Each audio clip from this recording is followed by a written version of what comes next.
So, what if I told you that the three biggest media companies in the United States, Fox, Disney, and Warner Brothers Discovery, I guess it's called now, were teaming up to, create a streaming service? I feel like that would be entertaining. That would be interesting for all of us. It would also be like, ugh, another streaming service. So, let's figure out what it is and why it's being created and if it'll actually happen or not. So, Venu Sports, that's what it's called, Venu Sports. I personally think that that's a really dumb name for the app. I don't know what they're getting at. It's not really memorable. It seems weird to say. Like, I don't know. It's not marketable. It's not like a TikTok or even Max. Like HBO Max was cool. Like even Max is fine. Like Netflix rolls off the tongue, Hulu rolls off the tongue. Venu Sports doesn't really roll off the tongue. But we're not here to just to talk about how bad the name is. It is a joint venture between Fox, Disney, and Warner Brothers. I say Disney when it's really ESPN, but Disney owns ESPN, so it's technically Disney. And each company has invested $400 million into this, so 1.2 billion total. Plus, each company will also invest $15 million on advertising. So they're really doing the most here to get this thing off the ground, figure it out, make it a good app, and get people to subscribe to it and use it. So what is it exactly? It is only for sports, so it's the sports channels for all of these companies. It's going to cost $43 a month to start, and they promised to not raise that price for the first 12 months. Afterwards, they're saying that, oh, maybe we'll raise it up by $5 annually, or, they'll price gouge you, like Netflix and every other app does. But so, you can also get a 7-day free trial to check it out once it's released. Subscribers get access to 14 different channels and ESPN Plus with this app, with the subscription service, streaming service, really. And, if you're an NFL fan and you want to watch football games, even after spending $43 for this for a month, you'd still have to pay for CBS, Peacock, and Netflix to watch your games for the season, especially if you're not already paying for NFL Sunday Ticket through YouTube TV either. So,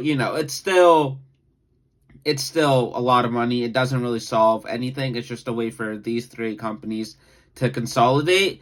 And, for the person that has canceled their Optimum subscription because that's one of the worst companies in the world, or just doesn't have cable anymore but doesn't really want to spend a lot of money on YouTube TV or something like that.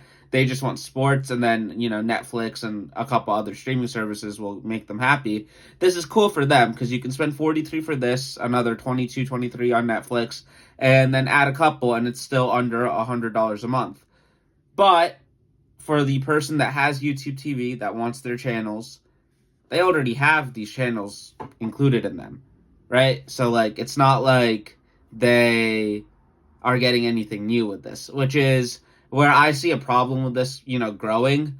I think this could be a Quibi situation, unfortunately, because I don't see, they're projecting, I believe that they're projecting, a high amount of subscribers, obviously, by, 2028, 2030. That's what they're saying to their shareholders so that they invest in this and are happy with this.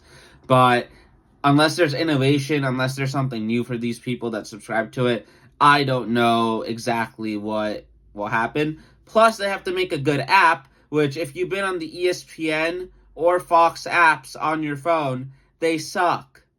Or even, the apps on smart TVs, they suck.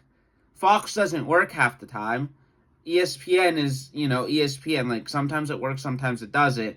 Very hit or miss. So, hopefully they can hire better people to do this. The Max app, I'll give them credit. The Max app is phenomenal.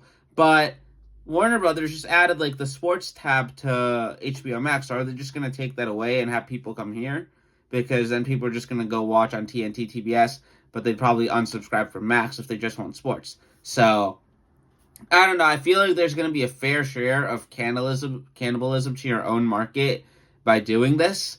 But, I'm hoping that it'll work because innovation is always cool, especially in fields that I care about, like sports and watching sports.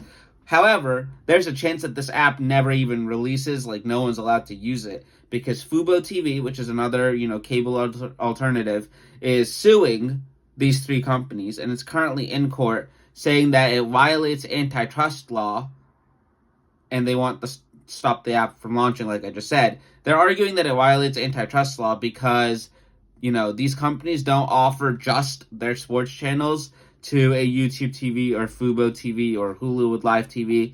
You have to buy like all of their channels, so you have to give them more money. You can't just buy the sports channels. And Fubo is like a sports centric streaming service, so it makes sense for them just to want the sports channels to create a bundle or whatever. But they're only giving the sports channels to make this app because, they own it. So that's what they're arguing. I don't know exactly how strong their case is because I'm not a lawyer and I don't want to yap about stuff that I'm not entirely well versed on because that's how you get in trouble on the internet. However, I don't know. I hope that this app launches just so we can see it and see what it's like and see if it's actually beneficial.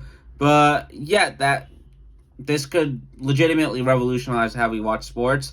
And, you could slowly add more companies to it, like Paramount, Netflix, Peak. Like, if they all, like, combined and made a mega streaming service, basically the streamer equivalent of cable, you could probably charge, like, $150 a month if you packaged everything together. And I feel like that's something that we can see down the line, which would be really cool and which actually be revolutionary.